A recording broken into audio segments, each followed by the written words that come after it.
A recent poll from Harvard-Harris is revealing a startling decline in American support for Israel. 60% of young Americans aged 18 to 24 now support Hamas over Israel.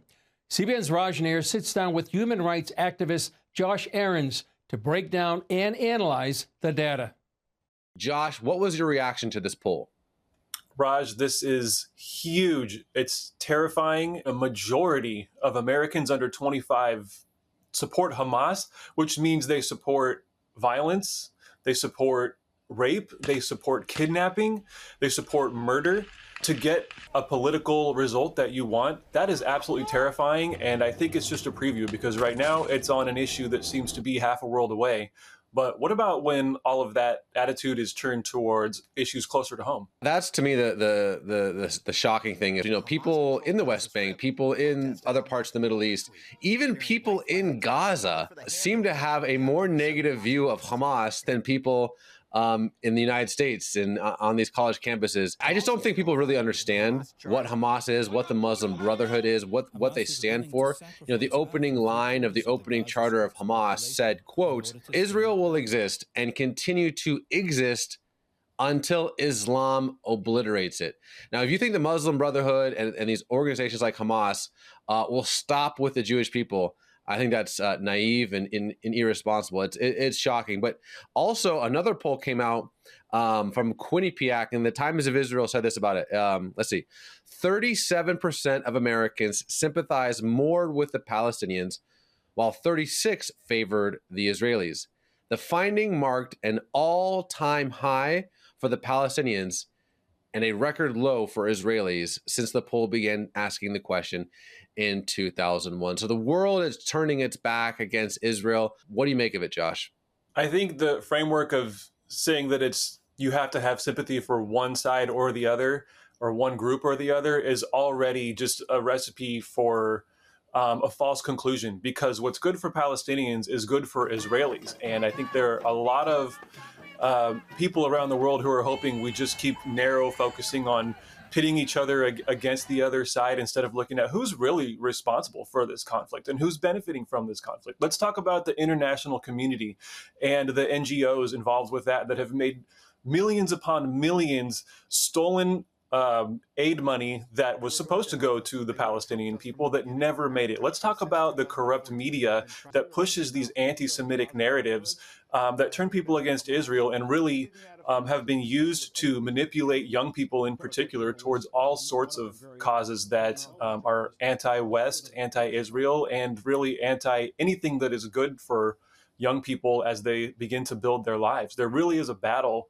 for the minds of young people, and they need to be aware that this anti-Semitic content that is being manipulated to use their sympathy for Palestinians doesn't actually end up helping Palestinians at all. In fact, it makes their lives worse and worse because Hamas just becomes more and more bold. There is a PR mind war campaign happening right now, and obviously Israel is losing it badly. What are maybe a couple points that you find helpful to add to this discussion, just to walk people back from the crazy town lies that are swirling around? The media takes children with health issues and then puts them up on the front page and claims that this is somehow Israel's fault is a perfect example of how Palestinian children in particular are only useful to the media when they can be used as props to demonize Israel. Because the backstory is that Hamas was elected in 2005. Israel had nothing to do with that. It was a democratic election by the Palestinian people, and they have been brutalizing the Palestinians ever since. And so you have to be able to put that back into the narrative to understand how we got to where we are today. There's nothing Israel can do to make Hamas not who they are and who they say they are.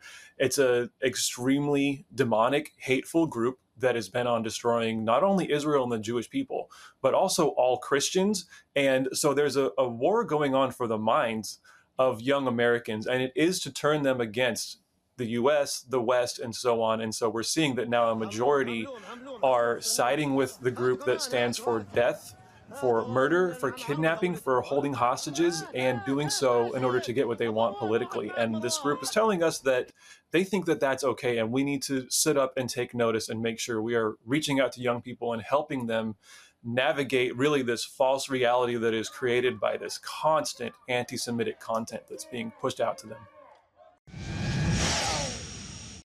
Tributes are pouring in for Charlie Kirk, whose sudden passing shocked friends and leaders around the world. Among them, Israel's Prime Minister Benjamin Netanyahu, who called him a lion-hearted friend of Israel and praised his enduring fight for free speech. Here are some of those voices. He's a martyr for truth and freedom, and there's never been anyone who was so respected by youth. Charlie was also a man of deep, deep faith, and we take comfort in the knowledge that he is now at peace with God in heaven. Charlie was a friend. I knew him since he was probably 18 or 19. One of the most brilliant young men I've ever known in my life. Gentle, kind. Why anyone would want to kill Charlie Kirk just shows a level of evil that makes no sense. He was not an angry man. He was not a hateful man. He was gracious and loving, even to those who opposed everything he stood for. He grew up kind of air quote evangelical, right, in that evangelical household. But he ended up being kind of libertarian Christian, libertarian evangelical, if you will, to a degree. But then about 6 years ago, actually it was May of 2018, he went to Israel. He said, quote, "It changed my life." He went again a year later. And those two trips to Israel, literally, that's a quote from him. "It changed my life." You can see it. It's all over social media, and it's not AI, by the way. And why did it change his life? Because he came in contact with the real living God right there to see where Jesus walked from an archaeological standpoint. Remember, his brain is always kind of on fire, just like he's digesting all of this and realizing, because he's such an intellectually curious guy, he was like, wait a minute. I knew it before from a kind of a book perspective, but now I'm seeing it and breathing it and living it and seeing it right in front of my eyes. He says it changed his life. This right there behind me is a mural in honor of Charlie Kirk. This could be the first mural in his honor in the world, and it's here in Israel. This is how much he meant to us, because he was a champion of the Judeo-Christian alliance. He was a staunch friend of Israel, and we will never forget those that stand for the truth. So we honor his memory, and from here, we vow to stand together for the truth, because we are under attack, not just in Israel, but globally. The truth is under attack. Let's stand together and let Charlie Kirk's legacy live on.